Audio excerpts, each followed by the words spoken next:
Olá, meu nome é André Valente, serei seu professor da área de Linguagens, Códigos e suas tecnologias na disciplina de Língua Portuguesa. Na aula de hoje, falaremos sobre como as linguagens são utilizadas para questionar a cultura do consumo e a indústria cultural, a importância da problematização do que é a cultura do consumo e de como ela impacta cotidianamente nossas vidas. Vamos lá? O que é a cultura do consumo? Cultura do consumo é a lógica de que nós precisamos consumir para sermos felizes, para termos uma vida plena, para que o país seja considerado um país desenvolvido, é preciso que haja autoconsumo. Essa é a ideia da cultura do consumo. E isso não se limita somente ao consumo de mercadorias. Isso se transformou durante o século XX em uma cultura, ou seja, na criação de hábitos não só de consumo de mercadorias, de produtos e serviços, mas também em toda uma forma de pensar o mundo, de ver a vida, de se entender como parte do mundo. Essa cultura, ela avançou ao longo do século XX, graças também aos avanços tecnológicos que começaram ainda no século XIX, avanços na área da ciência, da tecnologia, invenções como o telefone, a lâmpada elétrica, o automóvel, o cinema, a televisão, o rádio, tudo isso fez parte desse avanço tecnológico que acabou fomentando essa cultura do consumo. E a produção desses bens todos em massa para uma grande população, atingindo aí desde as camadas mais ricas até as camadas mais pobres da população. Principalmente depois do fim da Primeira Guerra Mundial, até como uma forma de movimentar a economia após o advento da guerra. E o principal impulsionador dessa cultura do consumo foram os Estados Unidos, que acabaram trazendo, disseminando pelo mundo aquilo que ficou conhecido como American Way of Life, ou seja, o jeito americano de viver. Outro advento que auxiliou na expansão dessa cultura do consumo foi o crescimento dos meios de comunicação durante o século XX.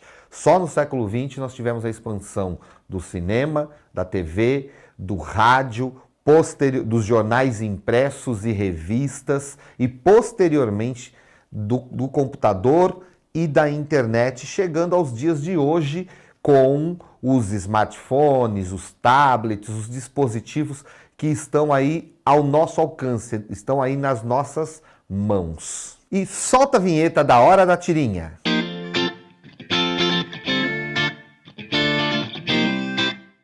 Use, compre, beba, coma, prove.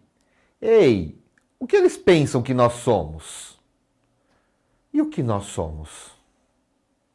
Os malditos sabem que nós ainda não sabemos. Como nós vimos aí nessa tirinha, Quino, por meio da personagem Mafalda, sua principal personagem, faz uma crítica justamente a como os meios de comunicação estimulam a cultura do consumo, nos incitando aí através de palavras de ordem, do uso imperativo da linguagem. Use, compre, beba, faça, vista, seja, criando uma ideia de identidade a partir não das nossas vivências culturais, não da nossa identidade perante uma comunidade, mas sim por meio do consumo. E ela faz o questionamento: o que eles pensam que nós somos? E no final a conclusão é: eles sabem que nós não sabemos. Porque uma das características da cultura do consumo é não permitir que as pessoas reflitam sobre os hábitos de consumo. Porque ao refletirem, elas podem decidir não aderir a esses hábitos, o que não é bom para um mercado que está interessado em vender cada vez mais. Estudando tudo isso, surgiu em Frankfurt, na Alemanha, um grupo de estudiosos que começaram a analisar, a estudar, a procurar compreender essa realidade, essa cultura do consumo, essa divulgação dessas ideias, a maneira como os meios de comunicação disseminam essa cultura do consumo. E dois desses principais pensadores que constituíram a chamada Escola de Frankfurt são Adorno e Horkheimer. E eles juntos escreveram um livro chamado Dialética do Esclarecimento. Na Dialética do Esclarecimento, eles cunharam o conceito de indústria cultural. E o que seria a indústria cultural? A indústria cultural diz respeito a como os meios de comunicação de massa buscam padronizar gostos, valores, ideias, para que todos nós passemos a acreditar que o homem precisa de um determinado produto, a mulher precisa de um determinado produto, a criança precisa de um determinado produto, de um determinado serviço, criando em nós a falsa ideia de que nós precisamos desse produto por uma necessidade real de nossa vida e por sermos quem somos, anulando assim a nossa individualidade e fazendo com que nós passemos a consumir como se todos pensássemos de uma mesma forma. Daí a ideia de uma cultura de massa, daí a ideia da padronização. Então a ideia, e isso vai ser estimulado por diversas formas. O cinema vai passar a ser utilizado por essa indústria cultural, a televisão, a literatura, o rádio, letras de música vão fomentar hábitos de consumo, criando isso que eles vão chamar de indústria cultural, fazendo com que a cultura deixe de significar a identidade de uma comunidade, o modo de ser e de pensar, para ser o modo como uma comunidade consome produtos culturais, os filmes, as novelas, a música vão deixando de ser formas de representar a cultura de um povo para serem produtos, para serem vendidos comercialmente e automaticamente também difundirem a cultura do consumo.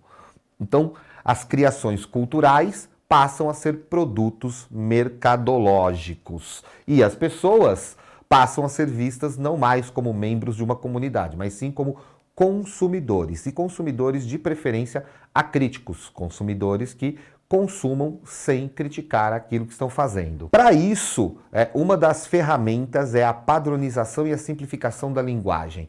Palavras, ideias, conceitos vão sendo simplificados, reduzidos a significados muito simples, superficiais, que possam ser repetidos como slogans, para que as pessoas não pensem na profundidade desses conceitos e apenas repitam essas palavras que acabam criando a ideia de que elas estão apropriadas de um conhecimento, de uma ideia, fazendo com que elas pensem que aquilo faz parte da sua própria identidade, da sua própria linguagem. E a finalidade de tudo isso é manipular os pensamentos, os sentimentos, a linguagem e os comportamentos, visando o quê? Visando ao lucro dos donos dessas empresas. Nada além disso. Na história do Brasil, um dos produtos mais notáveis dessa indústria cultural foi o advento da chamada Jovem Guarda. A Jovem Guarda não foi resultado de um processo espontâneo em que jovens artistas começaram a cantar um determinado estilo de música e assim surge um movimento. Não, a Jovem Guarda, ela foi, na verdade, um produto criado por uma agência de publicidade que pensou todos os elementos dessa chamada Jovem Guarda. Ela vai ter uma influência muito grande, né, daquilo que se chamava o rebelde sem causa, que foi uma consequência da rebeldia do rock and roll. Só que a rebeldia do rock and roll, ela era uma rebeldia que estava relacionada às ideias políticas, sociais, havia uma crítica à sociedade. Aos poucos, perceberam que o rock seria um ótimo produto para conquistar os jovens. E foi isso que aconteceu, tanto em nível internacional, com figuras como, por exemplo, os Beatles, que influenciaram o mundo inteiro, Tá? E aqui no caso do Brasil, esse movimento da Jovem Guarda, que se inspirou muito nos Beatles, se inspirou muito nesse rock internacional para criar o seu visual, a sua linguagem, o seu comportamento. Em 1965 foi criado o programa de televisão Jovem Guarda, que era apresentado pelo famoso trio Roberto Carlos, Erasmo Carlos e Vanderleia. Ele foi criado por Carlito Maia, sócio da agência MMIP. O Carlito Maia criou não só o cenário do programa, o visual dos apresentadores, mas criou inclusive expressões que passaram a ser utilizadas, como a famosa expressão "é uma brasa, mora". Ou seja, não foram expressões da identidade desses jovens que falavam assim no seu dia a dia, mas sim frases criadas, bordões criados especialmente para esse produto chamado Jovem Guarda. A proposta da Jovem Guarda era criar ídolos de consumo e fazer frente um pouco a outros jovens, a outros movimentos que vinham surgindo, mais politizados, contestadores, como era o caso da chamada MPB, que tinha ali Chico Buarque, Caetano Veloso, Gilberto Gil, Jair Rodrigues. A Jovem Guarda, ela entra nesse grupo, ela entra como um produto que vai propor uma rebeldia, mas uma rebeldia que não afrontava exatamente a estrutura daquela sociedade. Uma rebeldia que era até bem vista como uma coisa juvenil. Para promover essa Jovem Guarda foi feito um verdadeiro esquema, um forte esquema publicitário. Além do programa de televisão, a gravação dos discos, filmes estrelados por Roberto Carlos, com a participação de Vanderleia, de Erasmo Carlos, muitos clipes que traziam as músicas, a participação deles em eventos, promovendo essa Jovem Guarda. As expressões, tudo isso foi registrado, fazia parte desse produto. E, além disso, foi criado um conjunto de grifes. A grife Calhambeque, que era representada por Roberto Carlos, pelas roupas como Roberto Carlos se vestia. A grife Tremendão, que representava Erasmo Carlos. A grife Ternurinha, que representava Vanderleia. Em contrapartida, havia também movimentos artísticos e culturais que criticavam a cultura consumista e a indústria cultural. Um dos mais conhecidos internacionalmente é o movimento da pop art, que teve como um dos seus principais ícones o artista Andy Warhol. Andy Warhol ficou famoso por pegar imagens de figuras que estavam relacionadas a diversas áreas, à política, ao esporte, ao cinema, e mostrar como a imagem dessas pessoas era transformada em produtos publicitários. Ele fazia isso reproduzindo essas imagens em silkscreen, e depois colorindo essas imagens de várias formas, passando a ideia de que eram produtos diferentes, mas com a mesma imagem, mostrando como a indústria cultural ela esvazia o verdadeiro sentido de uma mensagem, de uma imagem, de uma personalidade, para transformar aquilo simplesmente num produto de consumo. Então, são reproduções de temas relacionados ao consumo, a publicidade, estilo de vida americano, fazendo assim a crítica a tudo isso. É famosa a obra de arte de Andy Warhol, que é simplesmente uma pilha de latas de sopa, para mostrar como a sopa, que era aquela coisa caseira, feita ali, cada sopa feita de um jeito, com os ingredientes especiais, ela também foi padronizada pela indústria do consumo, sendo enlatada e vendida no supermercado. Então, aí estava a crítica ao esvaziamento em nome do consumo, em nome de uma suposta praticidade.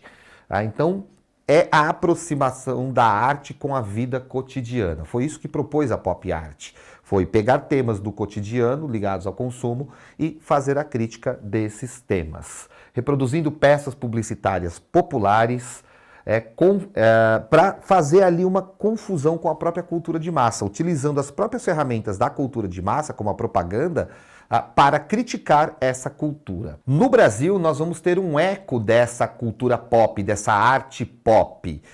Num primeiro momento, nós vamos ter a poesia concreta. Poesia concreta que vem de uma influência do final do século XIX na França, quando se começou a pegar palavras e usar as palavras formando imagens que estavam relacionadas àquilo que a palavra dizia. Ou seja, criando um conceito que aqui na poesia concreta brasileira ficou conhecido como verbo voco visual, que é criar a palavra que ao mesmo tempo passava a ideia de um som e de uma imagem, transformando assim a poesia em um objeto. A poesia concreta, ela vai também ser utilizada aqui no Brasil para fazer críticas à cultura de consumo, como, por exemplo, o famoso poema Beba Coca-Cola, de Décio Pinhatari, ou o poema O Luxo e o Lixo, de Haroldo de Campos, que faziam aí as críticas a essa cultura consumista.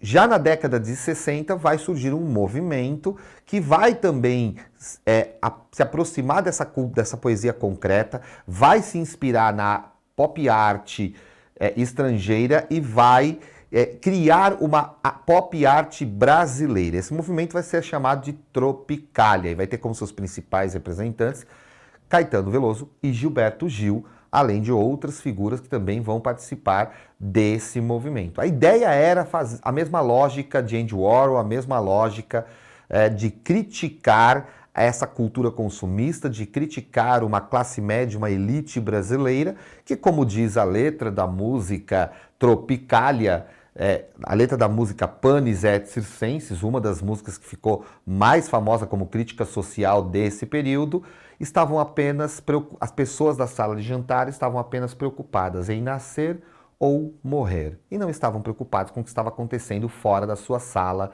de jantar. Então, uma crítica a essa sociedade egoísta, essa sociedade preocupada apenas com o seu próprio bem-estar. Agora vamos ver se você entendeu mesmo essa aula? Vou deixar aí uma pergunta para você. E assim chegamos ao final desta nossa videoaula. Eu espero que você tenha gostado, tenha aproveitado bastante. Entre nos links da plataforma, veja o Saiba Mais para você ampliar aí o seu conhecimento. E vamos a uma reflexão sobre o conteúdo desta aula. Liberdade não é poder escolher entre preto e branco, mas sim abominar este tipo de propostas de escolha. Theodor Adorno. Bons estudos e até a próxima aula.